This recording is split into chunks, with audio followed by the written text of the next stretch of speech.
Si Kananay andito sa palengke, nakatanghod at naghihintay ng mga tao na pwedeng pagbigyan ng konting groceries. Kakantahan ko muna kayo. Eto ako, naghihintay sa mga taong mga kapuspalan. Kulang na lang sa akin dito guys ay tabo.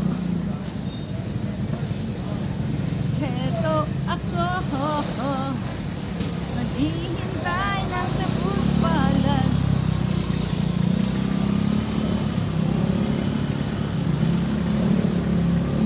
Sana'y mapagbigyan.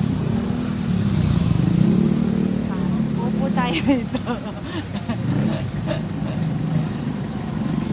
Hihingi tayo dito. Sino kaya ang mapalad na makikita ni Kananay? Ops, ops. Sana may tabo ko dito eh.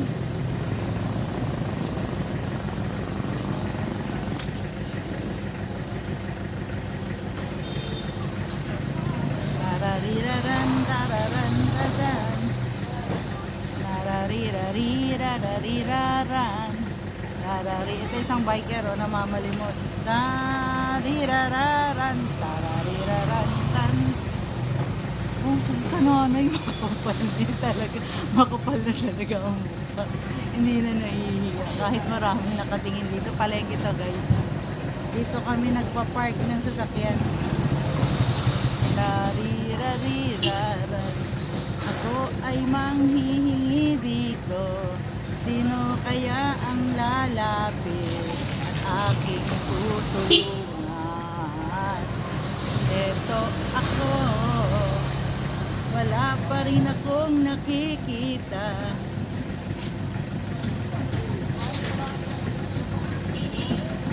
Tarira, imbutida. Eto ako, sino kaya ang lalapit at ang maswerteng pagbibigyan?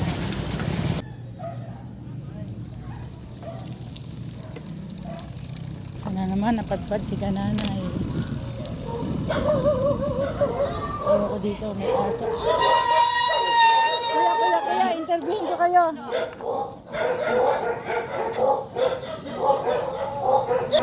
Magdamit po kayo, kuya. Damit po kayo. Ay, may aso. Di pa ba magat yung mga aso mo? Kuya, may nakita na ako habang nag-ikot-ikot. Kuya, anong pangalan po nyo? Antonio po. Antonio? Opo. Antonio? Manawag. Manawag? Manabat. Manabat. So, ito po bahay nyo to? Hindi po. Gumagawa lang po. Gumagawa lang kayo dyan. So, yan, si kuya nakita ko. Ilan taon na po kayo? 67. Batang bata. Ano po trabaho nyo? Construction. Construction. So, napakaswerte nyo kasi kayo ang nakita ko dito. Ayan. May mga anak po kayo? Binata kayo. 67, binata. Aba, ba't hindi kayo nag-asawa? Wala eh, hindi nakapag-asawa eh. Hindi nakapag-asawa. Baka nung araw hindi kayo kayo, mabiro kayo nung araw kaya hindi na nakapag-asawa. Di ba? Ganun daw yun, di ba? Ayun ang tadhana nyo. Ang tawag dyan, ano may tawag dyan? Pagka ganyan na hindi na nakapag-asawa sa kapipili ng kapipili, yan. Napunta sa wala. Matandang binata. Binata. So, anong trabaho nyo? Construction worker. Opo. Saan kayo nagtatrabaho? Dito po. Ito. Ayan guys, oh. Yan. Dito ako ngayon sa Tungkong Mangga. Anong lugar ito? Tongko. Hindi, ano pang lugar? Hindi ko rin alam kung anong street ito. Yan si kuya, oh. Na-tsempohan ni Kananay. Kasi nga pababa, dito marami daw na baha. Totoo ba na sigurado? Binaha ito, tignan nyo, oh, pababa. Opo, baha dito. Doon sa baha. Babato lang. Lalo na doon sa may banda doon. Talagang ano, ang lalim siguro, mga 6 feet, 10 feet, ano, kasi ano to eh, parang malalim. Opo, mababa. Oh, ayan si Kuya, oh. So, bibigyan ko po kayo ng ano, ng konting ayuda, konting grocery lang po. Ako po si Kananay the Explorer.